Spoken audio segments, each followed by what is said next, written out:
पिक्चरचा हिरो होता, एवढी सगळी क्रेज होती म्हणून थलपती विजय जिंकला आणि एवढं भव्य यश भेटलं असं प्रत्येक जण म्हणतोय.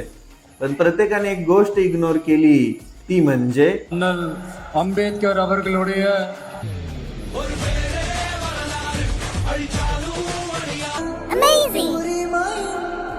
हो, सगळ्यात मोठं कारण भारतरत्न डॉक्टर भीमराव रामजी आंबेडकर.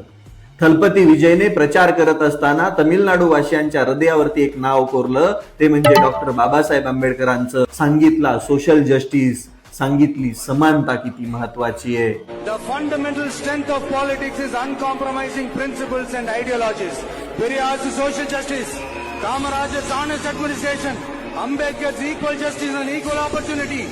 तमिळनाडू वासियांनी बी थलपती विजयला भरभरून यश दिलं. एक गोष्ट नक्की आहे, या भारतीय राजकारणामध्ये ज्याला पाय रोवायचे त्याला डॉक्टर बाबासाहेब आंबेडकरांना विसरून कदापि जमणार नाही. ज्या माणसानं आयुष्यभर शोषण झेललं, ज्या माणसानं आयुष्यभर अपमान सहन केले, पण शेवटी दिलं ते म्हणजे भव्य, अशा डॉक्टर बाबासाहेब आंबेडकरांना विसरून कदापि चालणार नाही. इथून पुढे भारताचं राजकारण तोच ठरवणार जो डॉक्टर बाबासाहेब आंबेडकरांचं नाव घेणार, कारण की त्यांचा त्याग या भारतासाठी प्रचंड आहे, सामान्य मागासवर्गासाठी प्रचंड आहे. त्यांनी सामान्य दलितांचं राजकारण दिल्लीला नेण्याचं काम केलंय.